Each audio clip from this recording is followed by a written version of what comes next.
Hello दोस्तों, तो कैसे हैं आप सब लोग। आज की इस वीडियो में मैं आपको मार्वल यूनिवर्स की दूसरी एपिसोड आयरन मैन 2 मूवी को एक्सप्लेन करूंगा। Iron man 2 iron man part 1 के एंड से ही शुरू होती है, जिसमें हम देखते हैं कि टोनी स्टार्क सबको बता देता है कि वही असली आयरन मैन है, जिससे उनका सब शॉक्ड हो जाते हैं। कोई भी ये एक्सपेक्ट नहीं कर रहा था कि टोनी ही आयरन मैन है और खुद ही ये सब रिवील भी कर देगा। टोनी की ये प्रेस कॉन्फ्रेंस लाइव टीवी पर जारी थी। यहाँ हम रशिया में बैठे एंटोनी वेनको को देखते हैं, जो ये प्रेस कॉन्फ्रेंस देख रहा है। ये ओल्ड मैन टोनी के फादर के पार्टनर थे और वो आर्क रिएक्टर उन्हीं ने टोनी के फादर के साथ मिलकर बनाया था। लेकिन बाद में एंटोनी वेनको लालच में आ गया और किसी और को ये बेचने की कोशिश की, तो टोनी के फादर ने उसे निकलवा दिया। तो वो साइबेरिया में चला गया और वहीं शराब पी कर अपनी जिंदगी तबाह कर दी। अब वो बीमार था और बूढ़ा भी, बस जिंदगी की आखिरी सांसें गिन रहा था। वो अपने बेटे को बुलाता है, उसका बेटा इवान उसके पास आता है, लेकिन एंटोनी मर जाता है। इवान, जो कि खुद भी साइंटिस्ट था और क्रिमिनल भी, वो अपने डैड की मौत का जिम्मेदार स्टार्क फैमिली को ही समझता है और उनसे बदला लेने का सोचता है। और टोनी स्टार्क के पास आर्क रिएक्टर था, इसलिए इवान भी अपने डैड के आर्क रिएक्टर के काम को देखकर उससे असली आर्क रिएक्टर बना लेता है।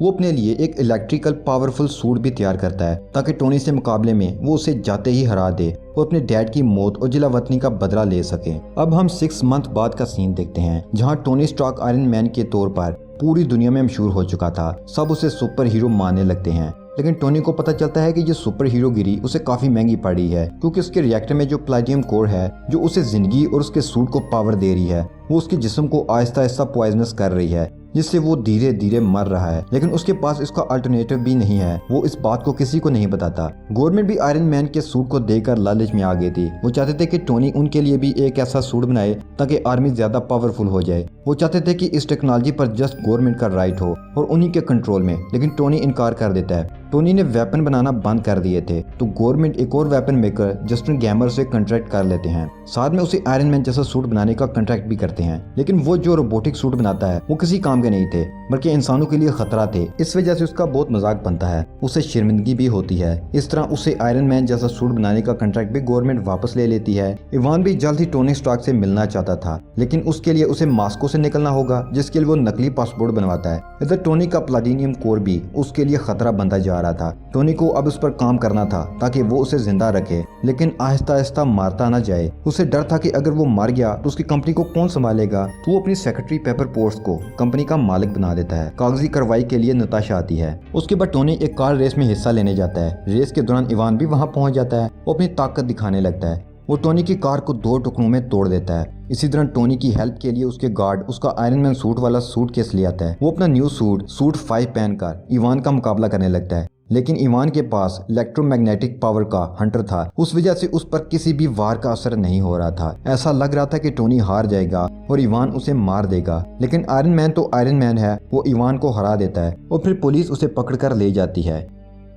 टोनी इवान को पुलिस के पास जाकर मिलता है और कहता है कि तुम्हारी टेक्नोलॉजी अच्छी है, अगर तुम अपनी मैग्नेटिक फील्ड को दोगुना करो और अपनी टेक्नोलॉजी को अपग्रेड करो तो फिर मुझे हरा सकते थे। तो इस टेक्नोलॉजी को गवर्नमेंट को बेचकर अमीर क्यों नहीं हो जाते। उसके बाद टोनी वापस आ जाता है, तो पीछे से इस जगह इवान जैसा दिखने वाला आदमी आता है। उसका लिबास भी सेम इवान जैसा था। वो उसे एक बम अंदर पहुंचाता है, यानी यहाँ कोई है जो इवान की हेल्प कर रहा है। उसके बाद वहाँ धमाका होता है और नकली इवान मारा जाता है। असली इवान जस्टिन गैमर के साथ बच जाता है। जस्टिन गैमर आयरन मैन का एक तरह का दुश्मन ही है। वो आयरन मैन जैसा सूट नहीं बना पाया था। इसे जब इवान वेनको का उसे पता चला तो उसे बचा लिया, ताकि उसकी मदद से वो आयरन मैन जैसे सूट बनाकर गवर्नमेंट से टेंडर ले और पैसा बनाए। आयरन मैन का प्लेटिनियम कोर उसे आहिस्ता आहिस्ता मार रहा है, इसलिए उसे बार बार चेंज करना पड़ता था। टोनी उसे फिक्स करने की कोशिश कर रहा था। ऐसा लगता है कि उसकी जिंदगी किसी भी वक्त खत्म हो सकती है, तो वो अपनी जिंदगी को एंजॉय करने लगता है। इसलिए घर एक पार्टी रख लेता है। वहाँ जेम्स रोड आता है। वो टोनी को बताने आता है कि गवर्नमेंट चाहती है कि तुम आर्मी को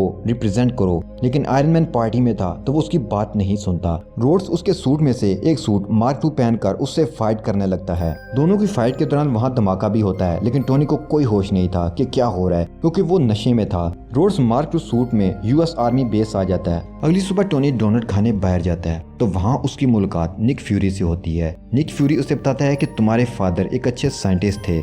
वो शीट के लिए काम किया करते थे। वो चाहते थे कि एक ऐसा आर्क रिएक्टर बनाएं जिसकी मदद से दुनिया को फ्री इलेक्ट्रिसिटी का तोहफा मिल सके। लेकिन तुम सीरियस नहीं हो। टोनी कहता है कि मैं अपनी मर्जी की जिंदगी जीऊंगा, मुझ तक कोई नहीं पहुंच सकता। तो निक बताता है कि नताशा भी शील्ड के लिए काम करती है और ये तुम पर हर वक्त नजर रखे हुए थी। निक उसे बताता है कि तुम्हारे फादर ने तुम्हारे लिए एक तोहफा भी रखा है वो उसके साथ जाता है तो निक उसे एक बॉक्स देता है। टोनी इस बॉक्स को खोलता है तो उसमें बुक्स, रील्स और डॉक्यूमेंट्स होती हैं। वो एक वीडियो को प्ले करता है तो उसके फादर हार्वर्ड स्टॉक उसे एक सिटी के प्रोटोटाइप को एक्सप्लेन कर रहे होते हैं। टोनी को पता चलता है कि ये आर्क रिएक्टर का एक नक्शा है। वो कंप्यूटर की मदद से उसे एक होलोग्राफिक मूड में लाता है तो उसे सब कुछ नजर आने लगता है। अब टोनी स्टार्क जानता है कि उसके डैड ने पावरफुल आर्क रिएक्टर पहले ही इन्वेंट कर लिया है। टोनी अब इस पर काम करता है और वाइब्रेनियम बनाता है जिससे आर्क रिएक्टर इतना पावरफुल हो जाता है कि एक साथ 50 सूट्स को भी पावर दे सकता था। टोनी नया आयरन मैन सूट मार्क 6 बनाता है जो कि पहले 5 सूट से भी ज्यादा पावरफुल था। इसी दौरान उसे इवान की कॉल आती है जो उसे चैलेंज करता है। वो कहता है कि गेमर के साथ मिलकर मैंने आयरन मैन की तरह के सूट्स की आर्मी बनाई है, तो तुम उनसे फाइट करो तो तुम्हें मानूंगा।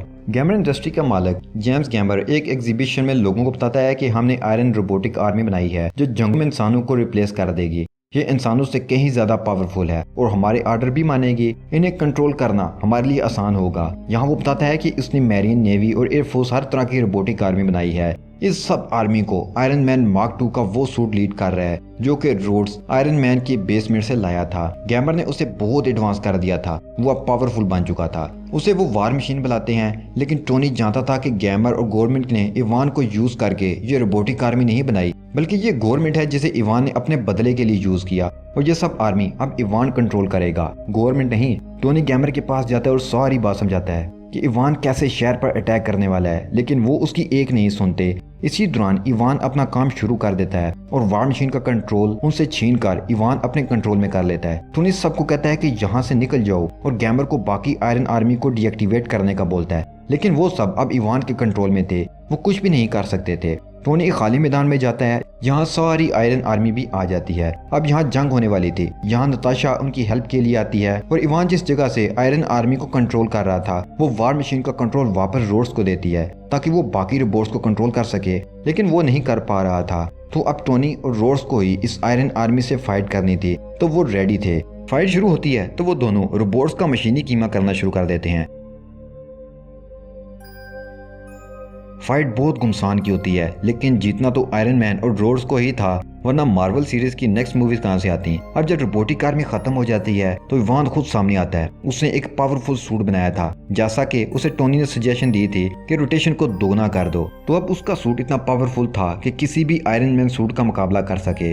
वो उसे विप्लैश बुलाता है। दोनों की फाइट शुरू होती है, लेकिन इवान आयरन मैन के काबू में नहीं आ रहा था। इवान टोनी के सभी पावर्स को जानता था, इसलिए उसने सबका तोड़ कर रखा था। अब आयरन मैन को याद आता है कि उसने और रोड्स ने रिप्लेसर बीम से एक बड़ा धमाका किया था। वो रोड्स और टोनी अपना रिप्लेसर बीम ऑन करते हैं, जिससे वहां एक धमाका होता है और विप्लैश मारा जाता है। फिर निक फ्यूरी टोनी को बताते हैं कि इवेंजर इनिशिएटिव में आयरन मैन सूट को तो अप्रूवल मिल गया है, लेकिन टोनी को नहीं। अगर टोनी को इवेंजर इनिशिएटिव में रहना है तो कंसल्टेंट के तौर पर रहना होगा। टोनी मान जाता है और कहता है कि आपको एक काम करना होगा, सेनेटर को आपको कुछ करने का बोलना होगा। फिर हम देखते हैं कि सेनेटर एक तकरीब में टोनी और रोड्स को तगमा देता है कि आप दोनों ने बहादुरी दिखाते हुए कैलिफोर्निया और इस शहर को मुसीबत से बचाया है। ये मूवी यहाँ पर खत्म हो जाती है। फिर हम पोस्ट क्रेडिट सीन में मैक्सिको का एक इलाका देखते हैं जहाँ थोर का हथौड़ा आकर गिरता है और शील्ड को उसकी खबर हो जाती है, यानी कि अब नेक्स्ट मूवी थोर आने वाली है। तो दोस्तों कैसी लगी आज की वीडियो नीचे कमेंट बॉक्स में जरूर बताइएगा।